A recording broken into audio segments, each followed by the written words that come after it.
পবিত্র রমজান উপলক্ষে আইন শৃঙ্খলা পরিস্থিতি কেমন? আপনার আশেপাশে মার্কেট আছে, এখন আইন শৃঙ্খলা পরিস্থিতি কেমন একটু বলবেন আমাদেরকে?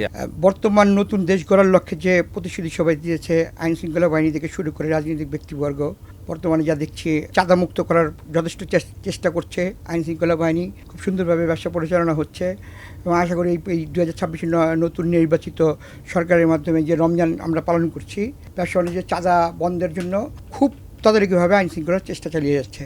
বর্তমানে বাজার পরিস্থিতি, দ্রব্যমূল্য দাম একটু নজর রাখতে হবে। আর আমাদের এই পুলিশ বাহিনীকেও আমি বলবো যে তারা যেভাবে নিজের মনে করে যেভাবে কাজ করে যাচ্ছে পরিশ্রম করে, এবং তার মধ্যে এটাও লক্ষ্য রাখতে হবে যাতে অযথা কেউ হয়রানি না হয়, এদিকেও লক্ষ্য রাখতে হবে। এলাকা ভিত্তিকে আমি যতটুকু তদারকি করছি, এর বাইরে আমি দেখি নাই। লালবাগ বিভাগের কথা বলতেছি, খুব ভালো ট্রায়াল পুলিশে খুব ভালোভাবে লক্ষ্য রাখতেছে এবং সবাই খুব ভালো তদারকি করতেছে। পুলিশ বাহিনী চাঁদাবাজি বন্ধের জন্য ওরা খুব, আমি দেখতেছি খুব ভালো, চাঁদাবাজি অনেকটাই নির্মূলের দিকে আগাচ্ছে আর কি। মার্কেটগুলিতে ব্যবসা বাণিজ্য খুব ভালো চলছে বর্তমানে। এরকম এটা আর বাকিটা আমাদের চেষ্টা থাকতে হবে, সবার একসাথে ঐক্যবদ্ধ থাকতে হবে, নতুন দেশ গড়ার লক্ষ্যে কাজ করতে হবে এবং আইনকে মানতে হবে। ফ্যাসিস্ট মাফিয়া সিন্ডিকেটের পতনের পর আমাদের একসাথে যেভাবে আমরা এগিয়ে যাচ্ছি, দশে মিলে করি কাজ হারিয়ে যেতে না হইলে আজ, ভবিষ্যতেও লক্ষ্য রাখতে হবে যাতে সুন্দর একটা ঈদ আমাদের উপহার দিতে পারে আমাদের বর্তমান সরকার।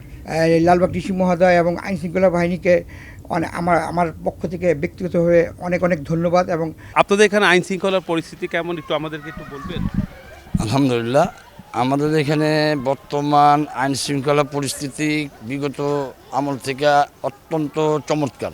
বর্তমানে আমাদের যে আইন শৃঙ্খলা যে পরিস্থিতি, আইন শৃঙ্খলার যে উন্নতি, এটা আমরা আগামী 2 বছর আগেও কল্পনা করিনি যে এই বর্তমান রমজান মাসে, পবিত্র রমজান মাসে আইন শৃঙ্খলার পরিস্থিতি যে পরিমাণ উন্নত হয়েছে, আর মানুষ যেভাবে স্বাচ্ছন্দ্যে চলাফেরা করতেছে, মানুষ নিরাপদ বোধ করতেছে। এখন বর্তমান লালবাগ বিভাগের যে বর্তমান দায়িত্বরত কর্মকর্তা আছেন ওসি ইয়াসিন আলী সাহেব, উনি আসার পর থেকে, এবং আমাদের ডিসি সাহেব তারেক মাহসুদ সাহেব, উনি এই লালবাগ বিভাগে জয়েন করার পর থেকে আলহামদুলিল্লাহ আইন শৃঙ্খলার পরিস্থিতি ব্যাপক উন্নতি হয়েছে।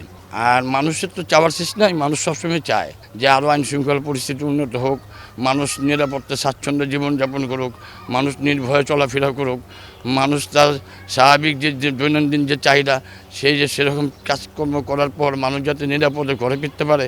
এইভাবে আইন শৃঙ্খলা পরিস্থিতি যদি আরও উন্নত করা যায়, আলহামদুলিল্লাহ আমার মনে হয় যে এই বর্তমান লালবাগ বিভাগের মধ্যে যে পরিস্থিতি আমরা দেখতেছি, বিভিন্ন জায়গায় যখন আমরা বেরোই তা আমরা দেখি যে এখানে এই পুলিশের টহলরত গাড়ি সবসময় থাকে, এবং বিভিন্ন জায়গার মধ্যে এখন চাঁদাবাজি আলহামদুলিল্লাহ অনেক মুক্ত। এখন চাঁদাবাজি নাই বললেই চলে, নাই।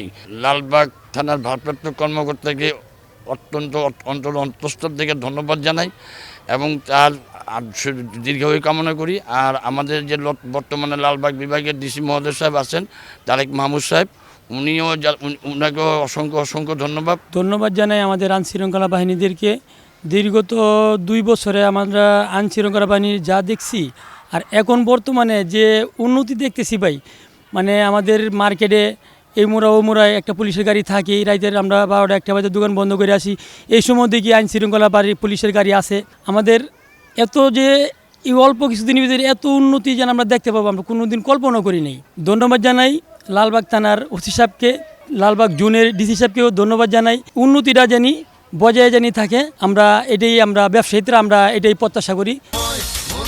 কথা বলে এই সময়ের পথে চলে, এই সময় সমাজের কথা বলে, এই সময় সময়ের পথে চলে, সবার কথা বলে। এই সময়